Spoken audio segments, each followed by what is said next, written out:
76 রানে মাত্র Bharat all out হয়ে গেল। কিভাবে সম্ভব? যে দলটা 2026 এমনকি 2024 সালের টি-20 বিশ্বকাপ জয়ী একটা দল, তারা ইংল্যান্ডের সাথে 201 রান চেস করতে গিয়ে 6 ওভারের মাঝখানে 5 উইকেট নেয়, এমনকি 76 রানে তারা অল আউট হয়ে গেছে।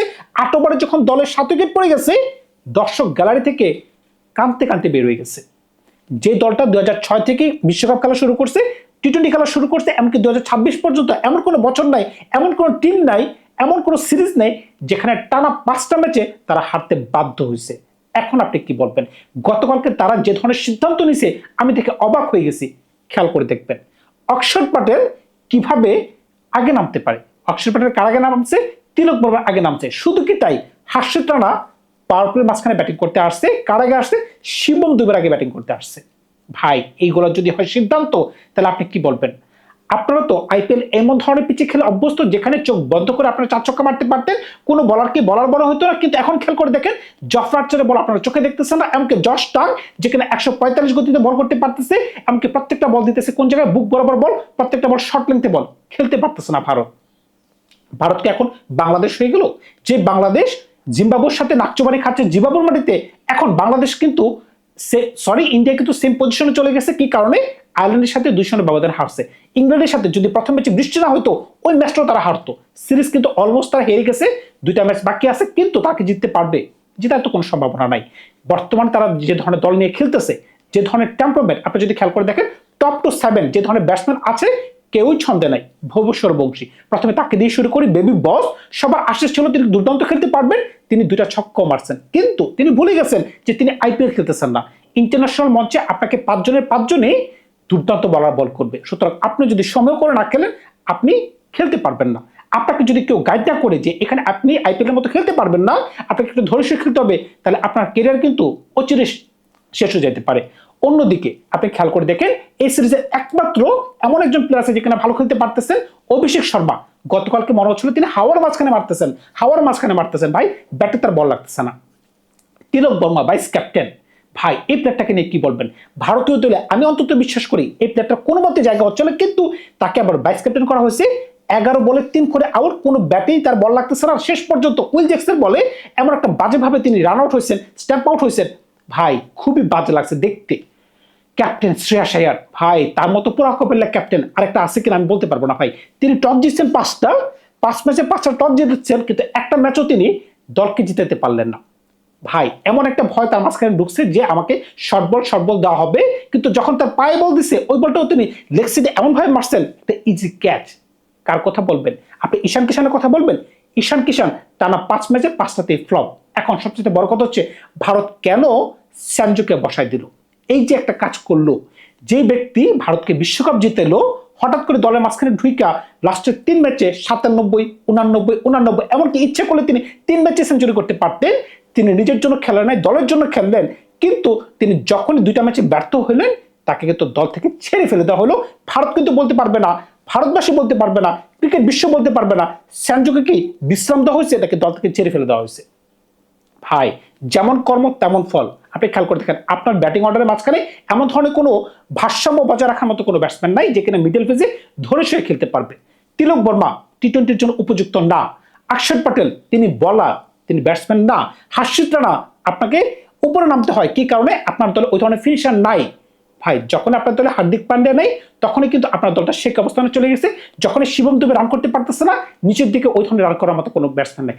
আপনি যখনই বুঝতে পারছেন উপর থেকে ভুবনেশ্বর বংশী, অভিষেক শর্মা, এমনকি ঈশান কিষান আউট হয়ে গেছে, তখনই কিন্তু ভারত সারেন্ডার করে গেছে। আপনি যদি খেলাটাকে একটু খেয়াল করে দেখেন, প্রথম 9 বলে ইংল্যান্ড তাদের রানের খাতা খুলছে। কি কারণে?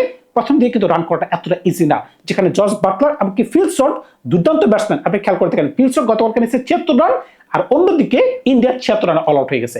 এখানে খেলাকে আপনাকে সময় করতে হবে, আপনাকে সময় দিতে হবে। যদি আপনি খেলাকে সময় দেন, আপনি খেয়াল করে দেখেন, বরুণ চক্রবর্তী একেবারে ফিল শট একাই নিয়ে গেছেন 18 রান, এমনকি লাস্টের দিকে সম্ভবত আরেকজন স্পিনার যে আছে অক্ষর প্যাটেল, তাকেও 18 রানের একটা ওভার কিন্তু মাইট দিচ্ছে স্যাম কারেন। সুতরাং বুঝতেই পারতেছেন, আপনি যদি ক্রিজে টিকে থাকেন, স্পিন বলেন, পেসের বিরুদ্ধে বলেন, আপনি কিন্তু মারতে পারবেন। কিন্তু ভারত এখন যে ধরনের ফর্মুলায় খেলতেছে, দেখো বল, মারো বল, আউট হও, এইটাকে ক্রিকেট বলে না। আপনাকে ক্রিকেটের সময় করতে হবে, কন্ডিশনের অ্যাডাপশন করতে হবে, আপনাকে পিচ সম্পর্কে ধারণা নিতে হবে। আপনি যদি মনে করেন যে না, আমি বাড়িতে যে মুখস্থ খেলা খেলতাম ওই খেলাই খেলবো, এটা হচ্ছে না ভাই। তবে ভারতীয় ক্রিকেট এখন অন্ধকারে চলে গেছে। কি কারণে? প্রথমত আপনি যে কারণে বা যেভাবে আপনি সূর্যকুমার ইয়াদবকে দল থেকে বের করে দিচ্ছেন বিনা কারণে, ভাই টি-20 ফরম্যাটের একটা ফেজে আপনার একটা বাজে সময় যাইতেই পারে, কিন্তু আপনি বিশ্বকাপ জয়ী একটা ক্যাপ্টেন, আপনি বিশ্বকাপ জিতাইছেন, ওই প্লেয়ারটাকে বিনা নোটিশে দল থেকে বের করে দিচ্ছেন, এমনকি ক্যাপ্টেন্সি সরাইয়া আপনি নতুন একজন ক্যাপ্টেন আনছেন যে কিনা এখন ব্যাটিং করতে পারতেছে না। আপনি এখন কি বলবেন? সূর্যকুমার ইয়াদবের মতো বড় ব্যাটসম্যানকে আপনি এইভাবে ট্রিট করছেন। অন্যদিকে আপনি যদি আরেকজন বড় খেলোয়াড়ের কথা বলেন, সঞ্জু স্যামসন, এটা আমি মাত্রই বলছি, তাকে যদি আপনি এইভাবে দল থেকে বের করে দেন, এটা দলের প্রতি যে বাকি যে প্লেয়ার আছে কোন ধরনের মেসেজ আপনি তাদেরকে দিতেছেন? কিছু বছর আগে কিন্তু আপনি বিরাট কোহলি, রোহিত শর্মার সাথে কিন্তু এক কাজ করছেন। কারা করছে? গৌতম গম্ভীর এমনকি অজিত আগারকার। ভাই এই দুজন ভারতের টিমটাকে আমার মনে হচ্ছে তারা ধ্বংস করে দিতেছে। এটা আমার বলার কথা না, কিন্তু আমার দেখে খারাপ লাগে। কি কারণে? একটা ভালো দল কেন রসাতলে চলে যাবে? তাদের কাছে তো প্লেয়ার আছে। আপনি যদি খেয়াল করে দেখেন, এখন বর্তমানে যারা খেলতেছে, যারা খেলতে পারতেছে না, তারাও কিন্তু ঢোকার চেষ্টা করবে। কারা ঢোকার চেষ্টা করবে? শুভমন গিল। এখন কিন্তু তার কিন্তু এখন সুবর্ণ সুযোগ। এমনকি জাসওয়াল, যে কিনা 2024 সালে ব্যাকআপ ওপেনার ছিলেন, কিন্তু তিনি জাতীয় দলে ঢুকতে পারতেছেন, এখন কিন্তু তিনি বলবেন যে আমাকে ঢোকাও। রজত পাতিদার, ভাই আরসিবির সাথে আপনাদের কোন ধরনের শত্রুতা আমরা বুঝতে পারতেছি না। আরসিবি থেকে এই প্লেয়ারটা অন্তত আপনি নিতে পারতেন। যে ব্যক্তি আরসিবিকে 18 বছর পর ব্যাক টু ব্যাক 2টা টাইটেল জিতে দিছে, তার প্রতি কেন এত ধরনের রাগ অভিমান?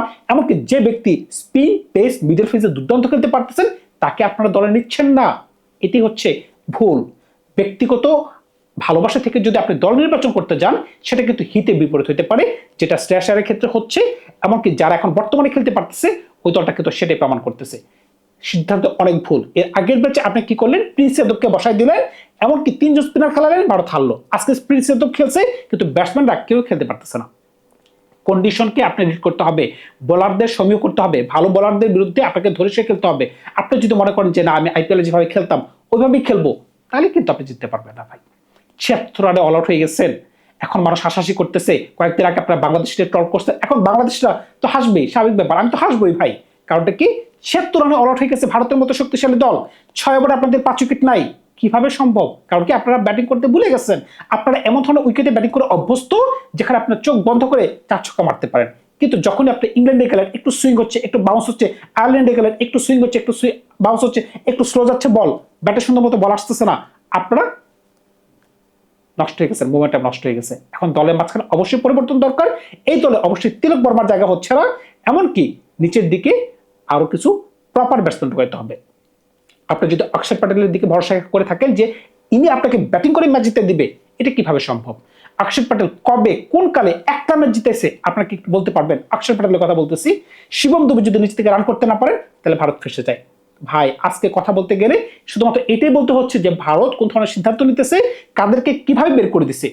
বিরাট কোহলির সাথে তারা যে ধরনের অন্যায় করছে, রোহিত শর্মার সাথে যে ধরনের অন্যায় করছে, তবে রোহিত শর্মা তো যখন 2024 সালে একটা বিশ্বকাপ জিতেছিল, তারা কিন্তু একটা টিম মেক করে দিয়ে গেছিল। ওই টিমটা কিন্তু সূর্যকুমার এত রান করে গেছেন, এমনকি 2026 সালে তারা জিততে পারছে। এমন জিতার পেছনে কিন্তু গল্প আছে। জিতার পেছনে কোন ধরনের গল্প আছে? 2024 সালে যে বিশ্বকাপটা ছিল, এটা কিন্তু ইউএসএ তো হয়েছে, স্লো কন্ডিশন, ওইখানে বড় বড় প্লেয়ার ছিল, রোহিত শর্মা ছিল, বিরাট কোহলি ছিল, হার্দিক পান্ডিয়া ছিল, জাসপ্রীত বুমরা ছিল, তারা কালেকটিভলি ভালো খেলতে পারছে, এমনকি স্লো পিচের কারণে ওইখানে তারা ম্যাচ জিততে পারছে। 2026 সাল আপনার ঘরের মাটিতে খেলা গেছে, হোম কন্ডিশন, হোম অ্যাডভান্টেজ আপনার কাজে লাগাইছেন, ওই কারণে আপনারা বিশ্বকাপ জিততে পারছেন। তাও আমি বলতে চাই সেটাও আপনি জিততে পারতেন না, কারণটা কি? উপর দিক থেকে কেউ রান করতে পারতেছেন না। হঠাৎ করে যখন আপনি বুঝতেছেন যে আপনাদেরকে অফব্রেক বল দিয়ে এতটাই পেরেশানি করা হচ্ছে যে অফব্রেক বল আপনারা খেলতে পারতেছেন না, ঈশান কিষান আউট হয়ে যাচ্ছে, অভিষেক শর্মা প্রত্যেক ম্যাচে ফ্লপ যাচ্ছে, তখনই কিন্তু বাধ্য হয়ে আপনি কি করছেন? সঞ্জুকে দলে ঢুকাইছেন। এক সঞ্জু স্যামসন উপরের দিকে 3টা ম্যাচ ব্যাক টু ব্যাক ভালো খেললো, ভারত বিশ্বকাপ জিতে গেল। আর ওনাকে ম্যান অফ দ্য টুর্নামেন্ট আপনারা লাথি মেরে দল থেকে বের করে দিচ্ছেন। সে লাথি মারা ফল কিন্তু এখন সারা বিশ্ব দেখে হাসতেছে। এখন কিন্তু ভারত চাপে পড়ে গেছে। এই ধরনের আত্মহংকার ক্রিকেটের জন্য ক্ষতিকারক।